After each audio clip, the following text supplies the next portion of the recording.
Mateus, no capítulo 6, no versículo 24, Jesus diz: ninguém pode servir a dois senhores, porque ou há de aborrecer-se de um e amar ao outro, ou se devotará a um e desprezará o outro. Não podeis servir a Deus e às riquezas. Estamos diante de uma declaração de peso muito importante. Jesus fala sobre não podemos nos devotar, nos dedicar a dois senhores. Ele não apenas fala que algo pode concorrer com o senhorio de Deus no nosso coração, mas o que me impressiona é o que ele relaciona como sendo outro senhor ou um segundo senhorio que concorre com o senhorio de Deus nos nossos corações. Ele fala a respeito de não servir a Deus e às riquezas.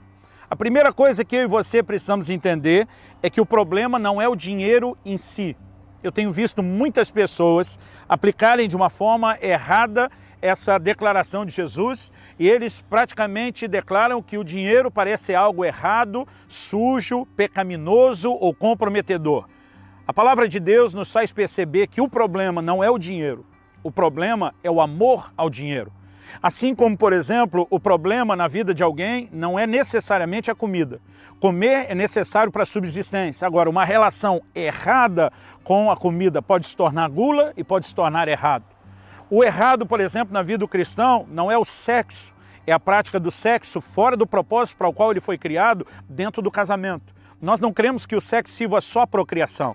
Quando o apóstolo Paulo escreve aos Coríntios, ele fala de uma intensidade, uma frequência que não é mera procriação, é para o prazer, é bênção do casal. Mas se for feito de forma errada, fora do contexto do padrão, aquilo que é certo e bênção de Deus se torna errado.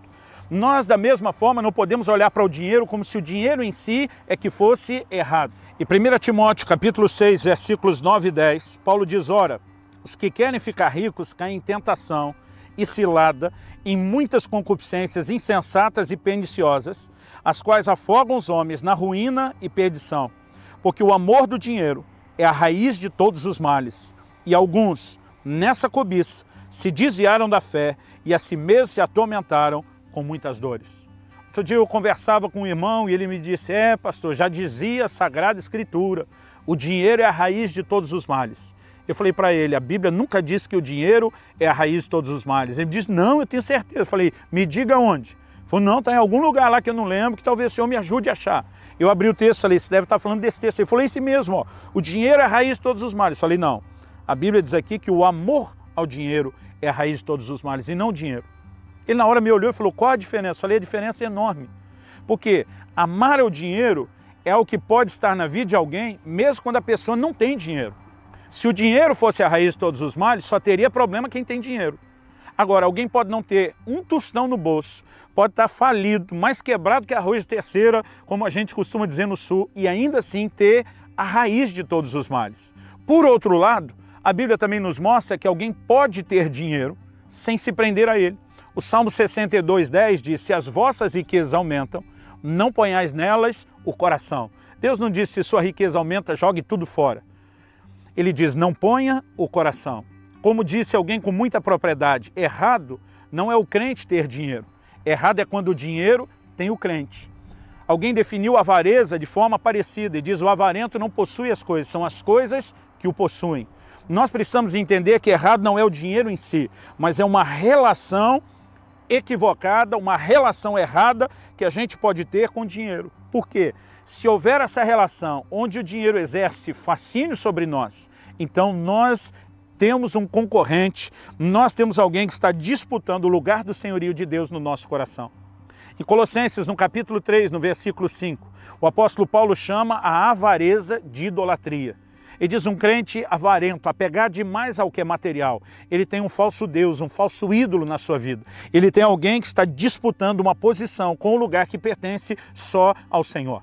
Em Mateus, no capítulo 13, quando nós lemos a parábola do semeador, Jesus fala no versículo 7 que uma das sementes caiu entre espinhos. Os espinhos cresceram e sufocaram a semente. Sabemos que a semente simboliza a palavra de Deus. Agora, o que é que tem o poder de sufocar a ação da palavra de Deus em nós, como esses espinhos fizeram? Jesus explica isso no versículo 22. E ele diz que os espinhos são os cuidados do mundo e a sedução das riquezas. O problema não é nem só que a pessoa tinha isso, é que ela não tratou, não arrancou os espinhos, e esses espinhos, se você não tira da sua vida, eles vão crescer, e vão crescer a ponto de sufocar a palavra de Deus ou a ação da palavra de Deus na sua vida. Precisamos entender que na perspectiva bíblica, errado não é o dinheiro, é a maneira como nós nos relacionamos com ele. Se ele exerce fascínio no nosso coração, então ele se tornou Senhor.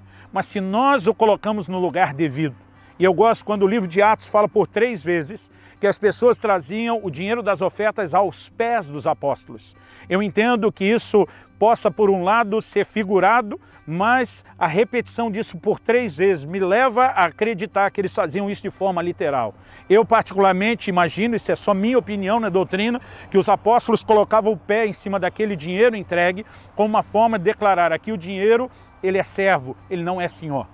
Nós precisamos entender o lugar que ele deve ocupar nas nossas vidas. Nós precisamos entender a forma como nós vamos olhar para o dinheiro e nos relacionarmos com ele. A palavra de Deus diz em Apocalipse 21, 21, sobre ruas de ouro no céu. Quando eu era garoto e lia sobre isso, me passava meio que uma imagem de ostentação. Um lugar tão rico que as próprias ruas eram feitas de ouro, quase que para passar essa ideia de ostentação. Mas eu e você precisamos entender algo. Eu acredito que a verdadeira mensagem das ruas de ouro não é que elas, na verdade, valorizem o céu. Eu acredito que a mensagem é que Deus está desvalorizando o ouro. Deus está dizendo que quando chegarmos na eternidade, no lugar que Ele tem para nós, aquilo pelo qual as pessoas se matavam aqui na terra, que era o ouro, lá só vai servir para ser pisado, só vai servir para ser desprezado. Nós precisamos entender que errado não é o dinheiro, e sim a forma como nos relacionamos com ele. O maior policiamento que devemos ter é no nosso coração, para que o dinheiro nunca exerça um fascínio sobre nenhum de nós. Quando o apóstolo Paulo escreveu a Timóteo, ele fala sobre os que querem ficar ricos. Ele está falando de gente que quer mais do que o necessário para sobreviver. Ele está falando de gente que é movido pela ganância. Então ele diz que eles caem em tentação, caem em cilada, concupiscências insensatas e perniciosas. A Bíblia diz as quais afogam os homens na ruína e na perdição.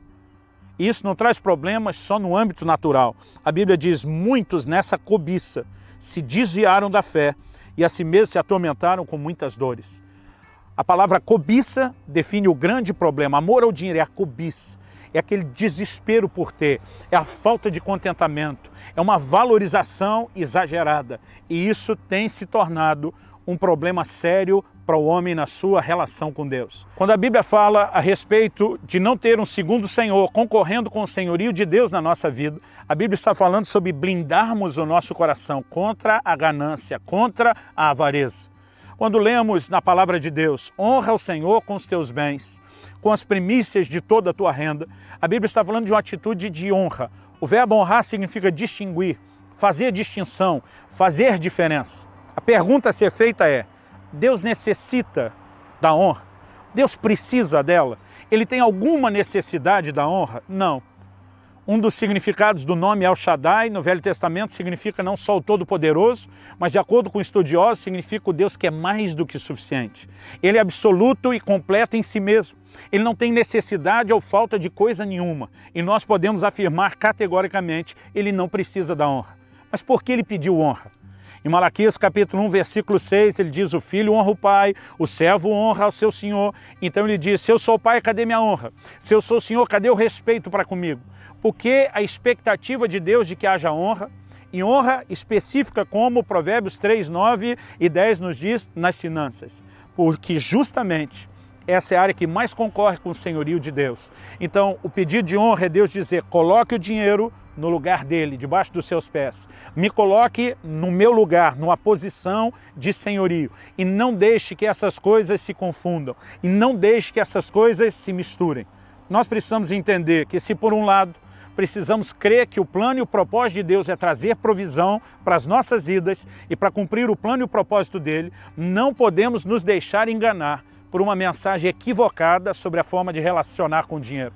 Eu tenho visto muita gente no nosso tempo, na nossa geração, pregando uma mensagem que difere da de séculos atrás. Houve uma época em que na cabeça dos cristãos ter dinheiro era algo quase abominável. Hoje em dia, a forma como alguns pregam é que se você não for rico e absurdamente próspero, então você não tem a bênção, não tem o favor de Deus. Mas essa distorção da prosperidade, porque eu creio que a prosperidade é bíblica, ela tem nos levado a um lugar onde nós nos tornamos verdadeiras represas que acumulam tudo, quando na verdade deveríamos ser como o leito de um rio, onde água entra e água sai. O apóstolo Paulo fala a respeito de trabalharmos para ter o suficiente, não apenas para nós, mas para repartir com o necessitado. Eu acredito que a única razão pela qual Deus quer nos prosperar não é para única e exclusivamente suprir a nossa necessidade. Há uma única razão pela qual Deus deseja nos abençoar. É fazer de nós abençoadores. É fazer de nós gente que transborde o que Ele tem. Qual o problema da ganância? Ela não apenas, e da avareza, ela não apenas nos direciona a valorizar demais um Senhor errado, mas ela nos coloca na contramão daquilo que Deus espera de nós. Normalmente, quando você encontra as marcas da ganância, da avareza em alguém, você vai ver também o egoísmo e uma incapacidade de repartir, porque quem é fascinado por isso não consegue abrir mão. E nós precisamos entender que uma das marcas de Deus que devemos expressar é a generosidade. Significa não que vamos viver uma vida onde os recursos não entram, mas os recursos não param em nós, eles não nos dominam, eles não nos controlam. Na verdade, dinheiro na vida do cristão deve ser servo e nunca senhor. Deve servir a um propósito maior. Eu quero recursos necessários para a sobrevivência? Sim, mas eu quero muito mais do que isso, porque eu quero poder transbordar a bênção de Deus na vida de pessoas. Eu quero ter recursos para abençoar o reino de Deus. E nós precisamos entender que o ato de dar, seja quando contribuímos para o reino de Deus, seja quando nos tornamos gente que abençoa as outras pessoas, é não apenas um exercício que nos mantém sempre conscientes de quem é quem, de quem está em qual lugar e posição, Deus como Senhor e o dinheiro como servo, mas além disso, blinda o nosso coração para que ele não venha se corromper pela atração daquilo que é material. Eu tenho visto ao longo da caminhada gente que se perdeu dando valor demasiado ao dinheiro. Tenho visto ao longo da caminhada gente que soube manter Deus em primeiro lugar, manter o dinheiro como servo e que prosperou, às vezes mais do que aqueles que estavam correndo atrás disso. O propósito dessa minha mensagem não é falar contra o dinheiro, mas precisa também ser uma mensagem de alerta, que não te coloque numa posição de ingenuidade, de achar que uma relação equivocada com o dinheiro não fará mal. Ele pode ser um ídolo, ele pode ser esses espinhos que sufocam a palavra de Deus, ou ele pode ser um servo. A palavra de Deus diz em Lucas 8 que as pessoas contribuíam com o ministério de Jesus. Mulheres ricas o seguiam e contribuíam com o seu ministério. O dinheiro pode financiar a causa do reino de Deus. O dinheiro pode te ajudar a realizar não só os seus sonhos, mas a ser um abençoador. Mas ele pode ser também uma grande armadilha. Se ele será algo bom ou ruim, não depende do dinheiro. Depende de você e da forma como você não apenas vai olhar o dinheiro, mas principalmente do lugar que você dará para o próprio Deus. Quando o Senhor Jesus está dizendo, vocês não podem servir a dois senhores, não podem servir a Deus e as riquezas. Isso precisa ser claro para mim e para você, para cada um de nós, como uma advertência de manter o lugar do senhorio dele. Estamos sempre atentos para que isso não enrede o nosso coração. Uma pessoa presa pela ganância, ela não só está aplicando toda a sua energia buscando a coisa errada, mas ela compromete valores. Quando ela fica em dúvida sobre dar a Deus o que é de Deus ou dar a César o que é de César, é evidência de que a avareza entrou no coração. Quando ela tem dificuldade de repartir, quando em vez de generosidade ela está expressando avareza, é sinal de que algo já está contaminando o coração. E nós precisamos continuamente blindá-lo.